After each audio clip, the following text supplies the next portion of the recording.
যেই মাঠে একসময় ছুটে বেড়াতো শিশুরা আর হাসি আনন্দে ভরে উঠত মাঠের প্রতিটি কোণা, চোখে রঙিন স্বপ্ন নিয়ে যে শিশুরা স্কুলে যেত, অথচ আজ সেই মাঠেই বোনা হচ্ছে অন্য এক বাস্তবতার বীজ।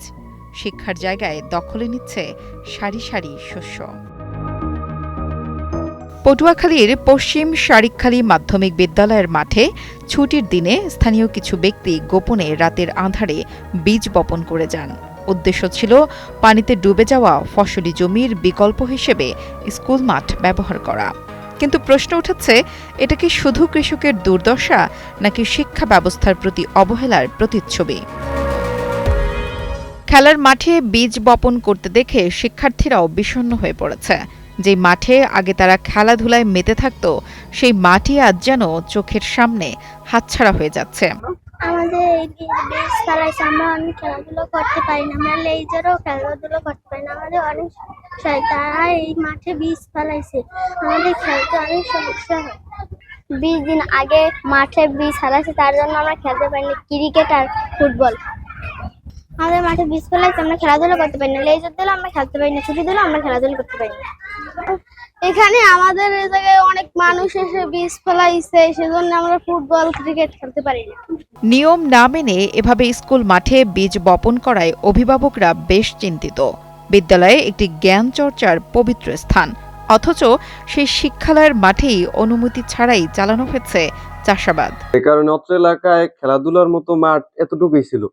এটা আপনার বর্ষার সিজনে ফুটবল খেলে, তারপর যখন সিজন আসে তখন এ জায়গায় ব্যাডমিন্টনের একটা হয়, ক্রিকেটে ছোট ভাই ব্রাদার এখানে খেলে। অনেকেই আমাদের কাছে অভিযোগ জানাইছে যে এরকম তারা খেলতে পারে না, কারণ এখানে কোনো মাঠ নাই খেলার জন্য বিশেষ করে। আর এই কাজটা মোটেও কাম্য নাই। একটা শিক্ষা প্রতিষ্ঠানে এটা চাইবো যে আমরা কিভাবে উন্নত করলে আমাদের ছাত্ররা কিভাবে কি করলে এখানে পড়াশোনা সুন্দরভাবে করবে, তা না করে যদি আমরা এই পরিবেশটা ধ্বংস করার চেষ্টা করি, এটা তো আমাদের রাইট না। পটুয়াখালীতে চলতি মৌসুমে 1 মাসেরও বেশি সময় ধরে টানা বৃষ্টিতে ডুবে গেছে হাজারো হেক্টর জমি। স্থানীয় কৃষকরা যখন জীবন ও জীবিকার তাগিদে হাঁসফাঁস করছেন, তখন তারা শিক্ষার ঘরের উঠোনকেই বেছে নিয়েছেন শেষ আশ্রয়স্থল হিসেবে। এলাকার পানি বেশি হওয়ার কারণে মানুষজন নিরুপায়ে কোথায় যাইবে, এই জন্য তারা স্কুল মাঠে বীজ বপন করছে। কিন্তু তবুও এটা ঠিক না, কারণ এটা হচ্ছে সরকারি সম্পত্তি। হ্যাঁ, এখন ছেলেমেয়েরা খেলাধুলা করবে, তবুও আমরা অন্ততপক্ষে 20-25 দিনের মধ্যে যাতে আমরা তাড়াতাড়ি বীজটা উঠিয়ে ফেলতে পারি, এই মানুষের দুর্ভোগটা যাতে একটু হয়।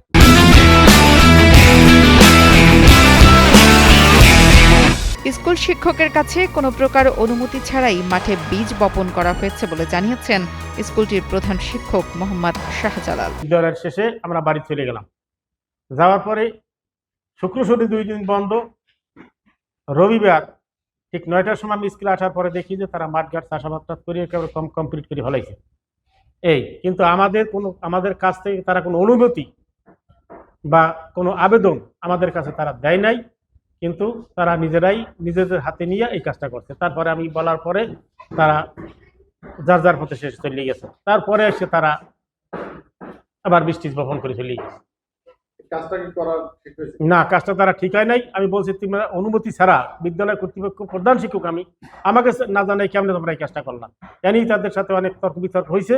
হওয়ার পরে তারা এরপর ওই কাজটা করিয়ে তারা এখন আমি কি করার আমার আছে। জেলা শিক্ষা কর্মকর্তা জানান, সরকারি নীতিমালায় স্পষ্টভাবে বলা আছে শিক্ষা প্রতিষ্ঠানের অবকাঠামো ও সম্পদ শুধু শিক্ষাগত উদ্দেশ্যে ব্যবহারযোগ্য। অনুমতি ছাড়া কোনো বাহ্যিক ব্যবহার শাস্তিযোগ্য অপরাধ। আমি এই বিষয়টি আমাদের এই সদর উপজেলায় একটি বিদ্যালয়ের মাঠে আমি শুনতে পেয়েছি যে তারা বীজতলা তৈরি করেছে। সেজন্য আমি ওখানে প্রধান শিক্ষককে আমি দেখেছি, আজকেই তাকে আমি আগেই দেখেছি, আজকে আমার সাথে সে সাক্ষাৎ করেছে। আমি তাকে কারণ ব্যাখ্যা চেয়েছি এবং বলেছি কেন করলেন, মানে আমাকে 1-2 কর্মদিবসের মধ্যে জবাব দেবেন লিখিতভাবে। এবং এটি ইতিমধ্যে আবার আমাকে জেলা প্রশাসক মহোদয় আমাকে ফোন দিয়ে নির্দেশনা দিয়েছেন যে ওই বীজতলা রিমুভ করে তাকে অবহিত করতে বলেছে। আমি জেলা প্রশাসক মহোদয়ের মেসেজটা ওদেরকে দেবো এবং আমি তাদেরকে সার্বিকভাবে এবং প্রয়োজন হলে ওখানে আমি গিয়ে আমি দেখব তারা এটি রিমুভ করেছে কিনা। আমরা এভাবে যদি অন্য কোনো বিদ্যালয় এভাবে করে থাকে তাহলে আমরা সেটি আমার নলেজে আসলে আমি সেটা সে ব্যাপারও একই পদক্ষেপ নেব।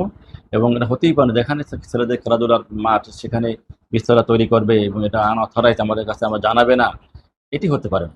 অতএব কোনো মাঠ নষ্ট করে বিস্তলা তৈরি করার কোনো সুযোগ নাই।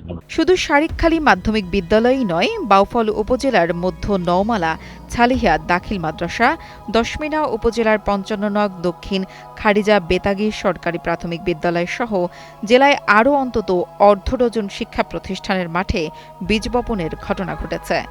যখন শিক্ষার জন্য নির্মিত একটি মাঠ চাষের জমিতে পরিণত হয়, তখন ক্ষতি শুধু শিশুদের খেলার নয়, ক্ষতি হয় এক জাতির সম্ভাবনার।